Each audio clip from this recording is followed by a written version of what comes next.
Hey guys, I'm Aaron, and this is SketchUp Square One, where we take a look at the fundamentals of SketchUp and teach you how to use the basics. Today we're going to take a look at a command called dimensions.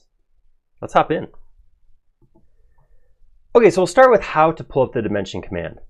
It is under Tools. It's not on the default toolbar. It is about just past halfway right here, Dimensions.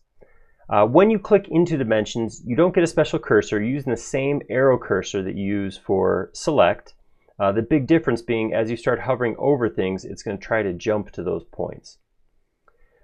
It is also in the large tool set. If I go to View, Tool Palettes on Mac, Toolbars on Windows, I can click Large Tool Set and you'll see it's right here next to my tape measure command. All right, so first things first, what is dimensions for? Dimensions is to place a dimension between points that is going to be persistent and stay on the screen. So we've shown with tape measure, even with the line tool, how you can check how far 2 points are, how long a line is, that kind of thing. The difference is with dimensions, I'm going to come in here, I'm going to click my first point, I'm going to click my second point, and then I can take the dimension that shows the distance between those 2 points and place it somewhere else, right like that. And that dimension, as I orbit around, is going to stay there in 3D space, so it's going to disappear behind this box when I rotate over here. This is what a dimension does. Now, a dimension is not on the screen, it's not out here, it is part of the model, so as I move around, like I said, Sumeli is going to cover it up from this view. I'm not going to be able to see it if I look straight down like this, it's going to just show up like a regular line. So it is a three-dimensional chalk line, basically, inside of your model. This often gets used for things like dimensions that are being called out because there's a problem in the model, or a dimension that I have to keep in mind as I come back and model another piece. Or maybe I'm going to do a print screen and just print this image out and I want to have 1 or 2 spots dimensioned to call out. What you don't want to use dimensions for so much is dimensioning your entire model. If you do that, you're going to have a ton of dimensions. They're going to be all over the place.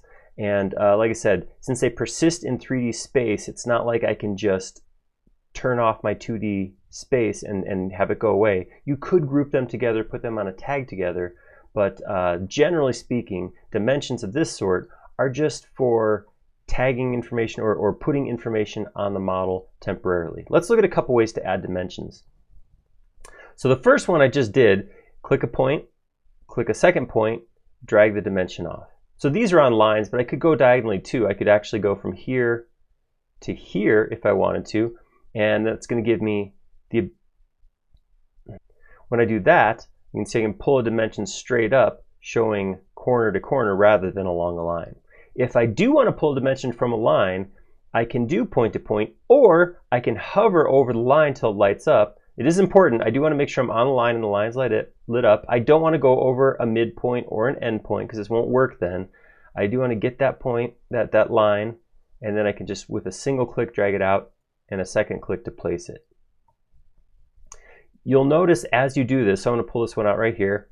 I'm going to pull the second one out, and just click and release. And when I move out here, dimensions are aware of each other, so it does snap to that last one. So creating a quick string of dimensions is pretty easy. Click and click.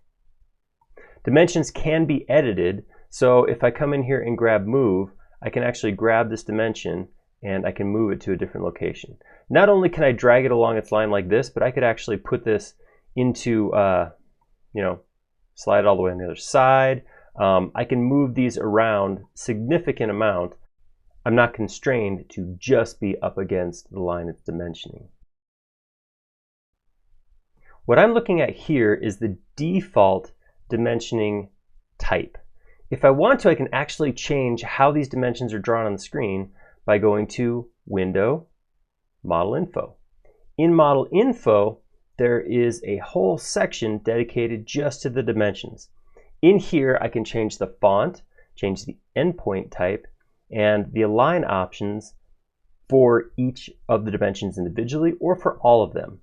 So if I want to just change a single dimension, I can pick on it. So I'm going to go in here to select, pick on this dimension, and I come over here and change something like, well, I want it to be, let's make it bright red. And then I can say update selected dimensions, and it's going to turn bright red. I can do the same with the font. So here I'm going to grab this one and change the font. And let's say, let's make it like huge. Make it 36-point bold font. And then say update selected dimensions. Whoa, that's excessive. You'll notice when you change the font that the arrows on the end change also. So my end points also change along with the font. So it is kind of a package deal. It all goes together. Let's grab another one. Let's grab this 2'4" down here. Let's see what happens when we change endpoints. Down here I have closed right now, but I have options for slashes or dots or none. Let's change this to a slash and say update selected dimension. See how that changes right there? It also, you'll notice that I had red turned on, and I have my font turned on, and I have slash. So this is actually, I'm kind of accumulating changes as I step down here. All right, that looks pretty cool. Now here's a question. What if I want to do all of them? I want them all to change. There's a shortcut because I can say select all dimensions and update selected dimensions, and it will change everything all at once. All right, so one of the things that's happening here too, as I move this around, my screen's getting crowded here, as I move around, see how the dimensions always face me? That is align to screen. So again, with everything selected, I'm going to say align to dimension line and say update, and then I get this, which is kind of a true 3D dimension in space.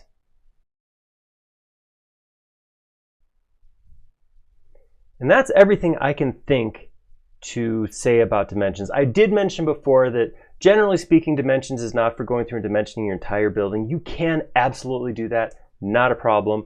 But using something like layout, where the tools are a little bit more powerful to go in and input and edit dimensions, might be preferable. Generally speaking, if I use dimensions, it's to do something like, oh, I got to make sure that I maintain a head height of this amount, or oops, I moved this piece and I want to make sure I remember to comment on that. I'll throw a dimension on there just so I don't forget. Or if I'm just trying to explain something, so I have an RFI or something like that, and I want to make sure somebody understands that this is a 2-foot box over here, I might put a dimension on there and then just print that image. Regardless of how you use it, dimensions are pretty easy to put in and pretty easy to edit. And remember, you can change the way they look using that model info box.